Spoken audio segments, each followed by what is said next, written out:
Қытайдағы қазақтардың құқын батыс елдерінде қорғаушы ретінде бүкіл дүние жүзіне мына бірнеше ақпаратты жеткізгіміз келеді. Соңғы кезде Қытай билігі Қытайдағы өз ата-бабасының ежелгі жерінде жасап отырған қазақтарға қаратқан қатаң саясатын сәл де болса жібітіп, өте аз сандағы бір топ қазақтың Қазақстанға көшуіне рұқсат берді. Бұл оң тұрғыдан қарағанда жақсы үрдіс, және біз бұның жалғасуын, Қазақстанға көшем деген қазақтардың топ-тобымен іркіліссіз және ешқандай шектеусіз көшуін қалаймыз. Қытай билігінің қазақтардың Қазақстанға көшуіне кедергі келтірмеуін, туыс туған, бауыр туғандарменен бас қосуына ешқандай кедергі жасамауын талап қыламыз. Екінші тұрғыдан айтқанда, бұл көшіп келген қазақтар өте аз санда қазақтар. Себебі Қытайдағы қазақтардың Қазақстанға көшу туралы талап қоя алмай үркіп қорқып отырғанын біз білеміз. Сондықтан Қытай билігі Қытайда жасап жатқан қазақтарға ашық түрде, еш қорықпай, еш тартынбай, Қазақстанға көшем десеңдер көшіңдер деп ашық саясат қолдану керек. Бұл бірінші. Екінші талабымыз, Қытайда нақақ сотталған қазақтардың барлығын шартсыз түрде босату керек.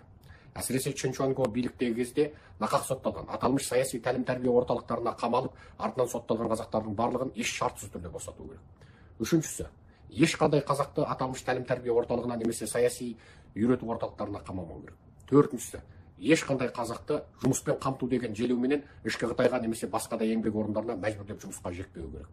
Төртіншісі, қазақтар Қазақстанға келіп немесе басқа да шетелге барып туыс туғандармен көрісуге толық құқылы. Сондықтан олардың тартып алынған паспорттарын өздеріне беріп, және олардың шетелмен емін-еркін қарым-қатынас жасауына, тиісті адамдық құқын толық пайдалануына мүмкіндік беру керек.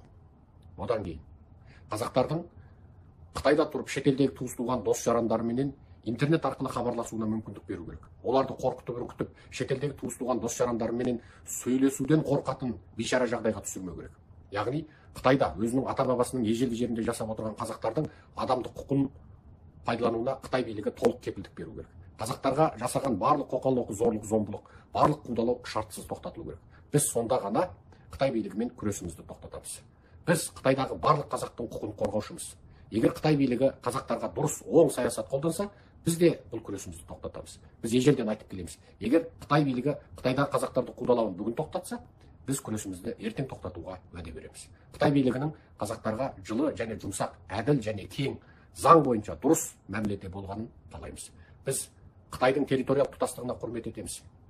Қытайдың шекісіне килікпейміз. Бірақ біз Қытайдағы қазақтардың қудалануына төзіп тұра алмаймыз. Қытай билігі демократияға және еркіндікке қарай оң қадам басса, қазақтарға дұрыс және кең әділ саясат қолданса, біз де өз қатарынша ымыраға келуге дайынбыз. Құрметпен, Серікжан Біләшұлы.